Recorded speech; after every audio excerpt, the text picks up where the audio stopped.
Hey YouTube, this is Itachi13, aka 13 Dragonblade, coming at you with Hating the Meta Part 3. I'm just going to be quickly doing a small rant video, and of course describing some good stuff in your side deck. So, as I've shown you before in my Ninja Deck profile, I have a decent side deck for it. So, right now we're just going to go through the choices that I have. Some of them stayed, some of them have been doing really good while playtesting. Of course, this because Dark Worlds can just I can't stand them. This just negates their discarding, pluses you a card, and it just says no. Always nice to have. The ironic thing is that it's a Fiend, and it was in Premium Pack 1. It's a pretty old card, but very good. And then, of course, we have these, because what don't you like about removing stuff? DD Crow says no. You can remove that Hornet. You can remove anything that you find annoying. Such as with their Hornet, you can use this on heroes trying to get back their alias. You can use this on so many decks in general. It's just a general hate card. And it also got reprinted, so yay Konami. And then this card that's been playtesting very well, it is a complete torrential tribute, basically, to the special summon monsters. You've set it, you have your opponent hit it, it flips face up, and it nukes the field of all special summon monsters. As if that weren't enough, you could just summon this guy, and it can poke your opponent. Your opponent can't special summon monsters. Neither player can special summon monsters while this guy is out. So, as long as you can manipulate your board, right? And then, of course, the very funny card.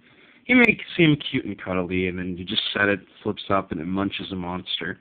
It's always nice, especially against Dino Rabbits that go Logia when they don't have Dolka on the field. You can set this, flip, kill the Logia, and of course it's just annoying to get rid of those little pesky, whatchamacallit them, Sabersauruses and Kabusauruses. It just does really good against the entire meta. If you don't like that, or if you cannot get your hands on Snowman Eater, just use Smashing Ground. Smashing Ground's nice because who doesn't like punching things? Then we have this for Samurais in the very now overpopular spellbooks. You use this to grab their Shien, and you'll be like, haha, what you gonna do now? I usually steal Shien with this, and then just go right into a Crimson Shadow Armor Ninja for the sake of doing it.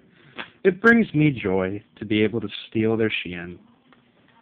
Then we have two Electric Viruses. Behind these are other cards that I'm playtesting with it, is of course System Down.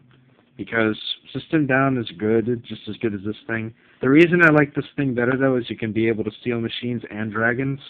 So, let's say if you're fighting a Heretic player or a Chaos Dragon user, you can nab their Life Pulsar, nab their Red Eyes, nab their Heretic Atom, so that way they can't detach with it. It just makes your opponent cry. And then, like I covered in my last Ninja Deck profile, these two. And I also covered it on my first Hating the Meta. I freaking love this card. It just says no to any hand trap. It says no to monsters that either revive themselves or have their effects activate in grave. It's annoying. And a lot of people are like, well, this card's not that good. I'm like, it's perfect. It negates it and it banishes it, which is great. And there's tons of monster effects that activate in the hand in grave. Tons. And then, of course, we have these that were also recently reprinted. I can't think of a deck that doesn't fear Chain Disappearance, because it's an annoying card, especially if you know what your opponent's running. It just makes them, it is a pain in the ass, because every time they summon something that is 1,000 or less, and you banish all three of them, it shuts them down completely. And then, of course, the one tech card that I'm going to mention here, because heroes are annoying, and I don't like them fusing. Non-fusion Ariel. You can fuse, you can don't have to worry about fusions, and in the end, you can synchro and exceed without having to worry about anything. So, that's all I'm really going to say. A lot of people don't even use this against heroes. I'm like, what is wrong with you? Card's amazing. Anyway, now we're going to just go quickly into other cards that you would use. Since it got reprinted, we all know what he does, Mr. Maxi over here. Maxi is basically a card that says, oh, hey, you're special summoning stuff? Let me draw cards for it. It's just really annoying, and if your opponent chains this to your summon, you better watch out. What I usually do, once this happens, I only give them a card or two, because I know if I keep going, they're going to keep drawing cards, and you don't want to give more draw power to your opponent than they already have. And I also covered this in my last Hating the Meta segment. Oh, that was a secret card, you didn't see that. There's two Veilers right here. She's really good because if you don't have Fiendish Chains, she's a good, viable option. You can even use this and Fiendish Chain, and it'll really piss your opponent off.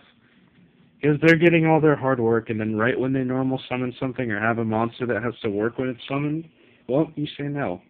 And then finally, I call him the Big D of Yu-Gi-Oh! Because Thunder King Ryo just says no. He doesn't allow either player to search, and he stops your opponent's special summons. So, with that in mind, all that goodness, and he's a 1900 light. Light target for Honest, light target for Chaos Sorcerer, BLS. He's in every deck that I can think of right now, seriously. Go on YouTube, you'll see.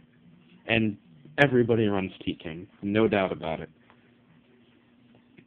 And then, of course, we're going to go into some other meta stuff that you should have in your extra deck, because, well, they're good. I'm going to cover it again, just in case people haven't seen my other videos. Maestroke. Maestroke, if you're running a really heavy level 4 deck, you want to use this guy, because he's a Book of Moon. He is able to stack and become a Gachi-Gachi. Sorry for that glare. He is basically a Gachi-Gachi in level 4 form. And another thing that I've been seeing some people run in their extra deck recently, and I started to do it too, because without many sixes of choices, this is a decent choice. Either this, or Iron Chain Dragon, or Flamvora or Rayquaza. Because most of the time, I'm going to be honest with you, you're going to want to make a 6, because you're always having those rank 3s come out. You have a Birdman that you can't use at that moment. Well, now you can. It's a 26 beater, can run over Stardust, can run over a good portion of monsters, and just basically go in. It's a beat stick. The same thing with Iron Chain Dragon. It's a beat stick, and it makes them mill. So there's nothing wrong with that at all.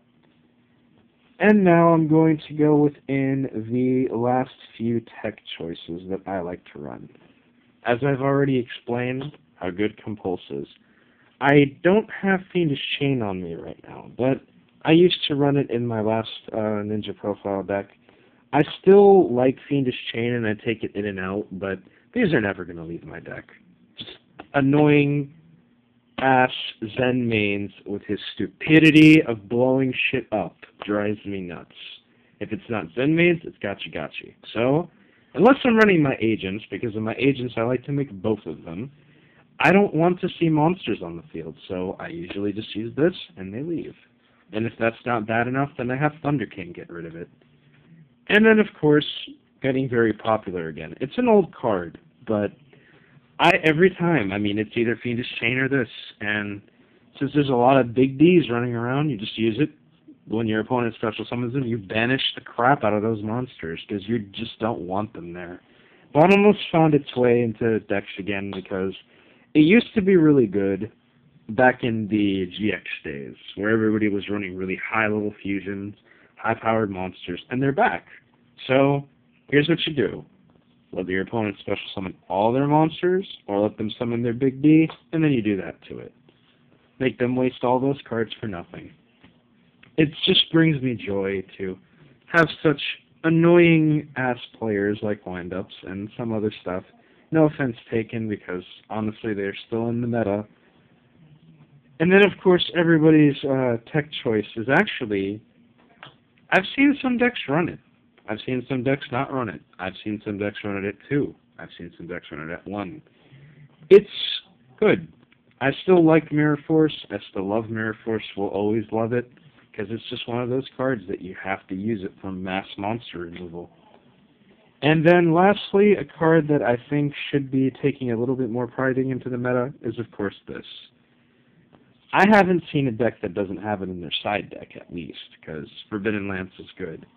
You have Torrential, you chain this, and you laugh at your opponent. Or you use Forbidden Dress. Well, Forbidden Dress only goes for targeting, but this makes them unaffected, period. Plus, it's a decent battle tactic to have. And I honestly like Lance, because you can drop it from the hand, like if it wasn't Honest. One time I even dropped 2 lances and decreased it by 16. My opponent just started saying, WTF, man. And on top of all that, besides being a battle tactic, again, protection. You're going to need that, especially with D-Prisons running around.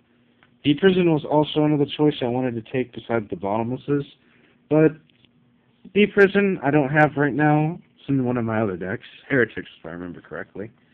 It's just nice to remove your opponent's cards. Anyways, this is Itachi13 signing off. I hope that was a big help to you YouTubers. Keep watching my stuff and keep your decks fly.